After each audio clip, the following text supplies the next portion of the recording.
آج کی ویڈیو میں ہم بات کریں گے طاغوت کسے کہتے ہیں، اس کی اقسام کیا ہے، اس کا انکار کیوں ضروری ہے، آج کے دور کا طاغوت کیا ہے، اس کی پہچان کیا ہے اور اس سے کیسے بچنا ہے۔ آج میں آپ کو ایک ایسی حقیقت سے روبرو کراؤں گا جو آپ کی سوچ کو جھنجھوڑ دے گی۔ میں آپ سے بات کرنا چاہتا ہوں ایک ایسے لفظ کی، ایسے تصور کی جو قرآن میں بار بار آیا ہے، مگر ہم نے اسے یا تو سمجھا نہیں یا پھر اس پر عمل کرنا چھوڑ دیا ہے۔ یہ لفظ ہے طاغوت۔ آج اس وقت اسی لمحے اگر آپ اپنے ارد گرد دیکھیں تو آپ کو پتہ چلے گا کہ طاغوت صرف کسی قدیم زمانے کا تصور نہیں، یہ آج بھی زندہ ہے، آج بھی لاکھوں کروڑوں انسانوں کی زندگیوں کو کنٹرول کر رہا ہے۔ شاید آپ بھی، میں بھی، ہم سب کسی نہ کسی درجے تک اس کے غلام بن چکے ہیں۔ پہلے سمجھتے ہیں کہ طاغوت کیا ہے۔ عربی زبان میں طاغوت کا لفظ طغا سے نکلتا ہے۔ طغا کا مطلب ہے حدوں کو پار کرنا، سرکشی کرنا، بغاوت کرنا، اپنی حدیں بھول جانا۔ جب کوئی چیز یا کوئی شخص اپنی حد سے گزر جائے، جب وہ اپنے مقام سے آگے بڑھ کر وہ جگہ لینے کی کوشش کرے جو صرف اللہ کی ہے، جب وہ اللہ کے حکم کو چیلنج کرے، جب وہ اللہ کے قانون سے بغاوت کر کے اپنا بنایا قانون سامنے لائے، تو یہی طاغوت ہے۔ علماء نے طاغوت کی تعریف اس طرح کی ہے: ہر وہ شخص جس کی عبادت کی جائے اللہ کے علاوہ اور وہ اس پر راضی ہو، یا ہر وہ چیز جس کی اطاعت کی جائے اللہ کی معصیت میں، یا جس کی طرف حکم اور فیصلے کے لیے رجوع کیا جائے اللہ کے قانون کے علاوہ۔ اللہ تعالیٰ نے قرآن کریم میں فرمایا: اللہ ان لوگوں کا دوست ہے جو ایمان لائے، وہ انہیں اندھیروں سے نور کی طرف نکالتا ہے، اور جنہوں نے کفر کیا ان کے دوست طاغوت ہیں جو انہیں نور سے اندھیروں کی طرف لے جاتے ہیں۔ اس آیت کو غور سے پڑھیے۔ اللہ فرماتا ہے کہ مومن کا ولی اللہ ہے اور کافر کا ولی طاغوت ہے۔ مطلب طاغوت صرف ایک گناہ نہیں، ایک غلطی نہیں، یہ تو اللہ کے بالکل مقابل کھڑا ایک نظام ہے۔ اللہ نور کی طرف لے جاتا ہے، طاغوت اندھیروں کی طرف۔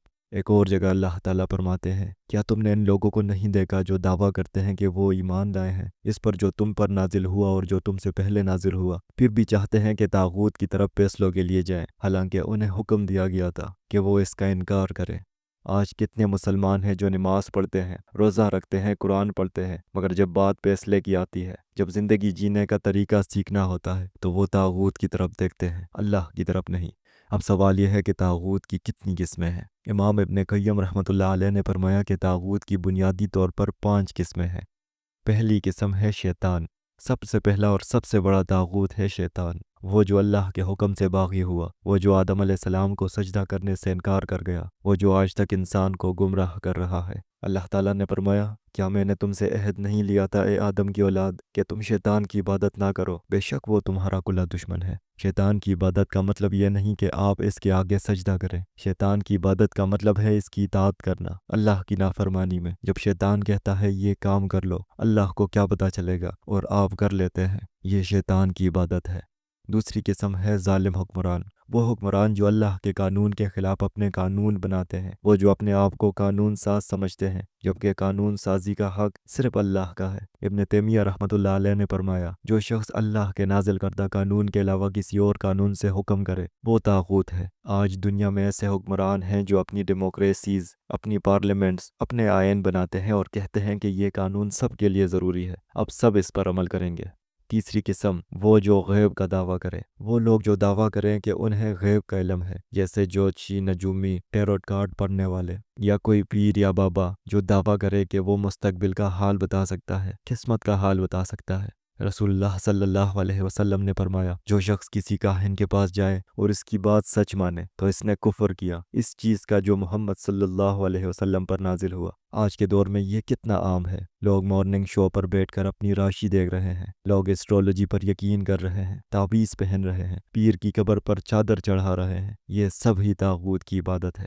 چوتھی قسم، ہر وہ شخص جس کی اطاعت اللہ کی نافرمانی میں کی جائے۔ اگر آپ کے ماں باپ، آپ کے دوست، آپ کا باس، کوئی بھی آپ سے کہتا ہے کہ یہ حرام کام کر لو اور آپ کرتے ہیں ان کی خوشی کے لیے، تو آپ نے اس شخص کو طاغوت بنا دیا ہے۔ رسول اللہ صلی اللہ علیہ وسلم نے فرمایا: کوئی اطاعت نہیں کسی مخلوق کی خالق کی نافرمانی میں۔ کتنے لوگ ہیں جو جانتے ہیں کہ یہ کام حرام ہے، مگر باس نے کہا ہے، یا کلائنٹ چاہتا ہے، یا مارکیٹ میں سب یہی کرتے ہیں، یہ سب بہانے بنا کر حرام کام کرتے ہیں۔ پانچویں قسم، ہر وہ چیز جس کی عبادت اللہ کے علاوہ کی جائے اور وہ اس پر راضی ہو۔ یہاں راضی ہونا بہت اہم ہے۔ اگر کسی نے آپ کی عبادت کر لی اور آپ نے منع نہیں کیا، انکار نہیں کیا، بلکہ خوش ہوئے، تو آپ طاغوت بن گئے۔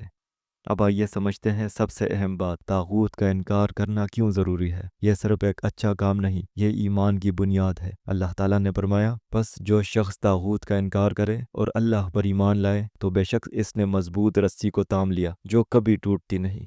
یہاں سے آپ نے غور سے سننا ہے۔ اس آیت کو دیکھیے، اللہ نے پہلے کیا کہا؟ طاغوت کا انکار کرے پہلے، پھر کیا کہا؟ اور اللہ پر ایمان لائے۔ یعنی طاغوت کا انکار اللہ پر ایمان سے پہلے آتا ہے۔ پہلے آپ کو یہ طے کرنا ہے کہ میں کیا نہیں مانوں گا، پھر یہ کہ میں کیا مانوں گا۔ یہ کلمہ طیبہ کی حقیقت ہے۔ کوئی معبود نہیں، یہ طاغوت کا انکار سوائے اللہ کے، یہ اللہ پر ایمان ہوا۔ پہلے انکار پھر اقرار آیا ہے۔ ابن تیمیہ رحمۃ اللہ علیہ نے فرمایا، توحید کی بنیاد دو چیزوں پر ہے، اللہ کے علاوہ ہر چیز کی عبادت سے انکار اور صرف اللہ کی عبادت۔ رسول اللہ صلی اللہ علیہ وسلم کے دور میں جب کوئی اسلام قبول کرتا تو سب سے پہلے کیا کرتا؟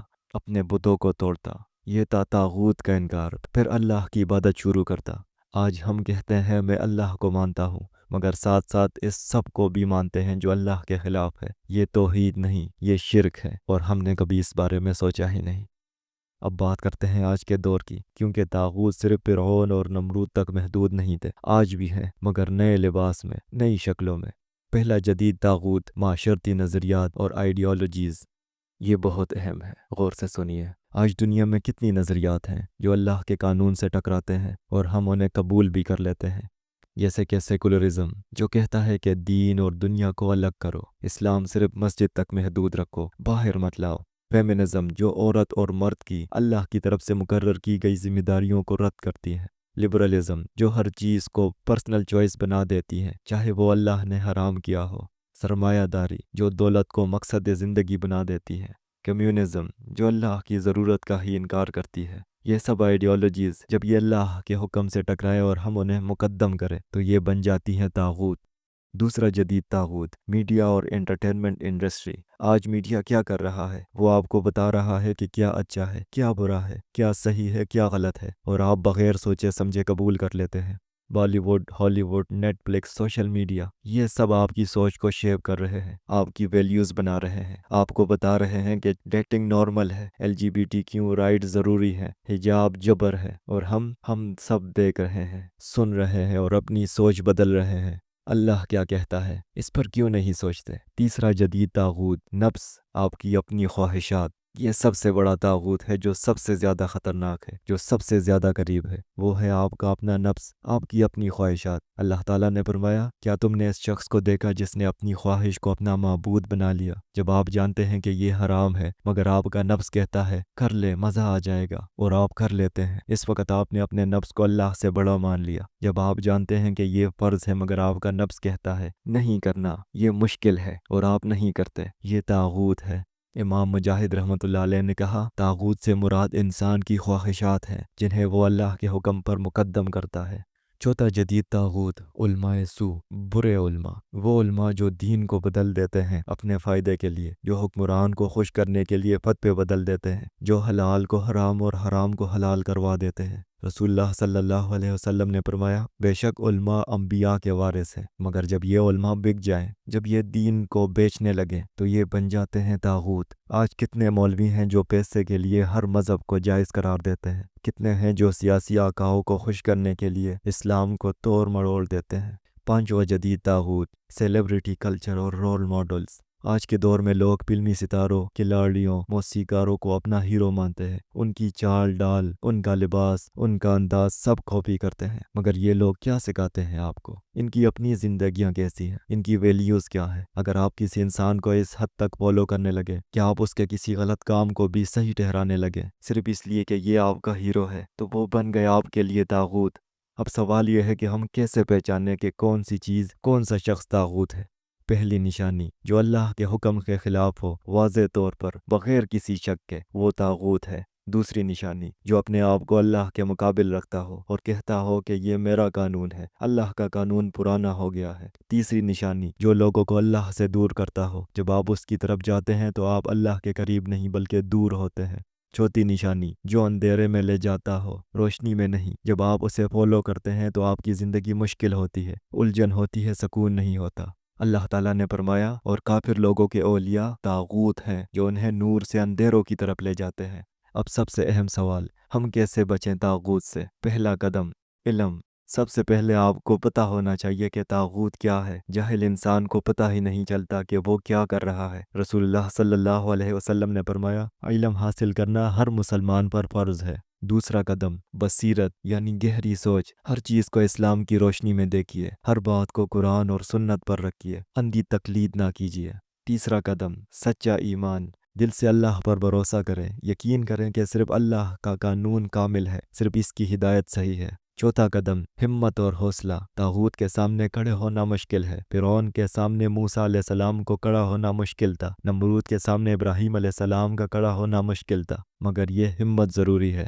پانچواں قدم، صالحین کا ساتھ۔ اکیلے طاغوت سے لڑنا مشکل ہے، آپ کو ایسے لوگوں کا ساتھ چاہیے جو اللہ کو سب سے مقدم رکھتے ہو۔ رسول اللہ صلی اللہ علیہ وسلم نے فرمایا، انسان اپنے دوست کے دین پر ہوتا ہے، تو دیکھو کہ تمہارا دوست کون ہے۔ چھٹا قدم، مسلسل جہاد بالنفس۔ اپنے نفس سے لڑنا ہوگا، اپنی خواہشوں پر قابو پانا ہوگا۔ رسول اللہ صلی اللہ علیہ وسلم نے فرمایا، اصلی مجاہد وہ ہے جو اللہ کی اطاعت میں اپنے نفس سے جہاد کرے۔ ساتواں قدم، دعا، اور سب سے اہم اللہ سے دعا کرنا ہے، کیونکہ ہدایت اللہ ہی دیتا ہے۔ رسول اللہ صلی اللہ علیہ وسلم کی یہ دعا تھی، یا اللہ حق کو حق کے طور پر دکھا اور اس پر چلنے کی توفیق دے، اور باطل کو باطل کے طور پر دکھا اور اس سے بچنے کی توفیق دے۔